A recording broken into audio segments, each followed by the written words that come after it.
So today I'm going to tell you a story. Actually, I'm going to tell you half the story, and I'm going to let Amanda Haley tell you the other half of the story. So I'm going to include her lesson towards the end, and I hope you guys will watch it. But let me tell you the first part of the story. When you look at forecasting, the business of forecasting, you understand what it means. Forecasting basically means somebody predicting what the next fashion can be. It's not very easy to do that. You need to collect a lot of data, a lot of information from different markets, retail reports, geography, depends on which country. You have to come up with a lot of things in order to properly predict what could be maybe the next color. And even then, there's a good chance that you might get it wrong. So now let me get into my story. There is this lady, and her name is Leigh Rudd. Now, I don't think you have heard this name ever. Leigh Rudd. I don't think you have ever heard this name before. And there's a good chance that if you ever run into any of your design friends and you say, "Do you know who Leigh Rudd is?" And they'll be like, "Who?" "Do you know who Calvin Klein is?" "Yes, we know." "Do you know who Karl Lagerfeld is?" "Yes, we know." "Oh, Chanel?" "Yes, we know." But if you say Leigh Rudd, there's a good chance they may, "Who is that?" So I'm going to tell you the story of Leigh Rudd. Half the story. I'm going to tell you half the story of Leigh Rudd. So she was somebody not exactly in the fashion business per se, but she was somebody that had a very incredible foresight to know what could be the next thing in fashion. And it was just one of those gifts that she had. And she joined together with her close friend, David Wolf, and I have a very interesting story to talk about David Wolf. And together, they formed a company. Eventually, they formed a company known as I Am International. Okay, and I Am International, by many conversations, is considered as one of the first fashion forecasting companies. Now, they were not the only ones in the market. Of course, the fashion business is very, very big. So they were not the only ones in the fashion industry to do this. But they were very well educated. They were very well talented between the two of them. And they could predict fashion, and they were very much correct every time they predicted something. Like if they said next season was black, they were correct. If they said next season it was white with pink flowers, they were correct. The French listened to them, the English listened, the British listened to them, and the Americans definitely listened to them. Now, Leigh Rudd, David Wolf is an American. Leigh Rudd, I think she is mixed between English and American. I'm not so sure, but you can check it up on Google. But they're all Americans. They all come from America. But their first office, I understand, was in London, because in those days, and this is, we are talking about late 60s, early 70s, there was a huge fashion movement in London. And even in those days, people would say London was really the capital of fashion and not New York. New York was becoming the fashion capital. Until today, it is considered as a fashion capital. But in the early days, London was like swinging Londons. Like London, see, the designers in London, or the people in London, their fashion approach was very different. They would just do whatever they liked. They didn't really care. Whereas the Americans were more business people. The Americans were more, will it sell? If it sells, we'll make it and we'll sell it. But if it doesn't sell, we are not too interested. That was the American take. Whereas the English designers were, or the English consumers, so to speak, were more like, will it sell? Will it not sell? It doesn't matter. If I like it, I'm going to buy it. It was just very, very, their approach on the situation was very different. For Americans, it was purely manufacturing, purely business, because in America, everything is about big business. It's not about making one design. It's making one design 1,000 times. That's why in couture, in French couture, they will make one jacket, because that's the meaning of couture, made only one, especially. It's one in the world. Whereas in America, there is no such thing as American couture. Americans were more like, we will make this t-shirt, but we'll make 10,000 of them and we will sell it to everybody. So American was more about big market, whereas the Londons were more about unique markets, and then the French was more about exclusive markets. So if you understand the landscape of the fashion story, that is how everything was kind of like worked out.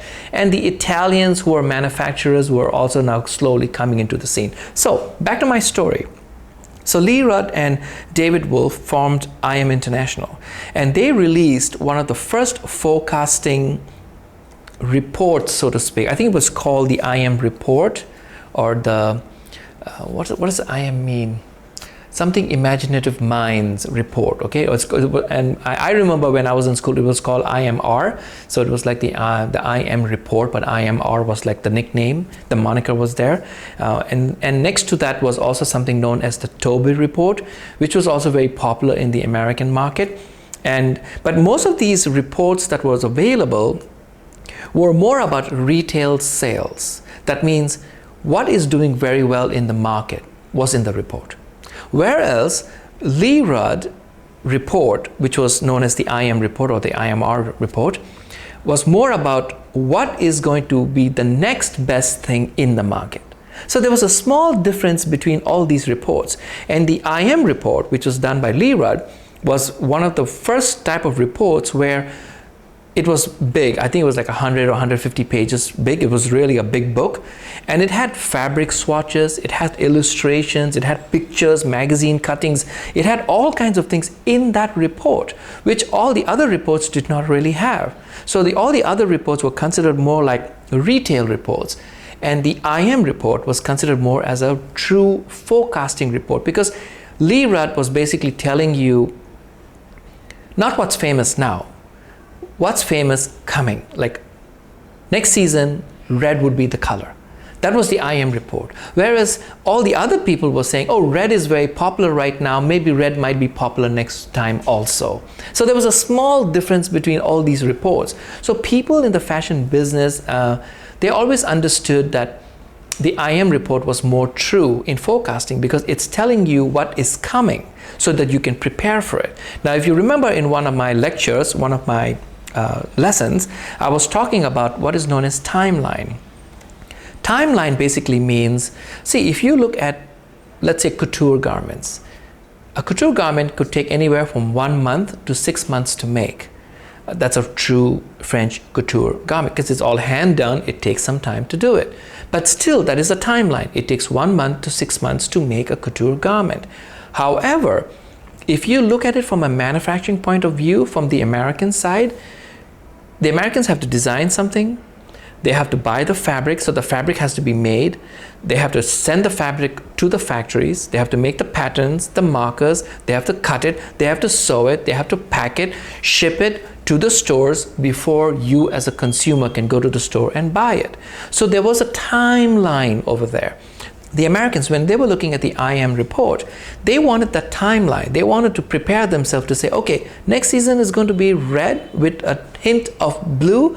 Okay, let's prepare ourselves for that, because they needed the time to make things so that they could hit the market on time, especially like Thanksgiving holidays, Christmas holidays, or any of the big holiday selling seasons in the US, which is a big deal in the American market, because a lot of business is actually taking place during that time.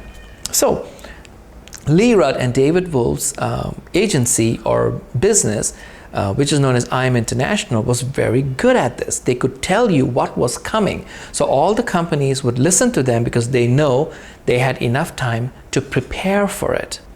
Leigh Rudd and David Wolf also had very cool friends. They were the first people who were very close with Armani and, of course, Gianni Versace.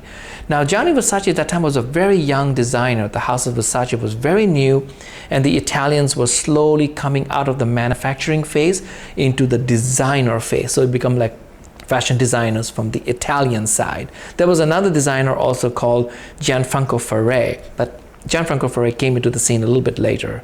And Leigh Rudd was very close friend with Gianni Versace simply because Versace was similar to Leigh Rudd. But Versace was not a forecasting person. He was the designer for his house, the house of Versace. And Leigh Rudd would always try to pick his brain and try to find out what was going on. Those of you who know Gianni Versace, he's a huge history buff. That means he loves history. He will go back into Egyptian history, Roman history, Latin, like the entire Pax Romana time during the historical times of the Roman and the English history. He will look at what they're wearing, what colors they use, what kind of embroidery they use, and all the kind of artistic stuff, Medusa, like the mythology. I remember being in class in Parsons in New York, and I attended one of my history classes. And of course, at that time I was very young, so I could not make the connection. I was looking at all this stuff that the teacher was talking about, like all the Roman gods and the architectural of the Roman Empire. And I was like, what is the connection with fashion? I'm here to study fashion, So what am I looking at architecture for? And not architectural, old architecture, not even new architectural. But then later on, of course, I smartened up. I really paid attention to the teacher, and I found out, oh my God, the connection is huge. Everything is related to fashion. Everything is related to fashion one way or the other. And Gianni Versace was one of the first genius designers who really understood it and embraced it on his catwalks every single time. And Leigh Rudd looked at it, understood it, and they were very close friends. But of course, Gianni Versace died. Of course, that's a different story. So Leigh Rudd understood the whole talent behind Gianni Versace. So they were very close friends, and Leigh Rudd was already talented on her own, and she came up with this entire forecasting thing. Now, I'm not going to, tell you the full story. I'd rather you watch the one done by Amanda Haley, and I'll put the link, of course, over here. Please do watch it. It's really, really cool. She has done a fantastic job in putting together the video presentation that she has done, and I actually love it. It'll take me more than 1 week to come up with something half as good as that. So please, I'm not even going to try to do it. I'd rather you guys just watch the whole video by Amanda Haley. And your Weebly assignment, of course, is going to be to just write like a book report, like a blog report with photographs on one page. You can title it as I Am International if you want, or you can title it as Leigh Rudd or David Wolf, something like that based on the video. Okay, so thank you if you have watched my video so far. I appreciate it. Those of you who have not subscribed to my channel, please do. It really helps my channel a lot. It actually helps in the advertising of it. That way more students and more people can actually link themselves to because I like to do these lessons for anybody who loves to be in fashion. So thank you very much, and I will see you guys in class.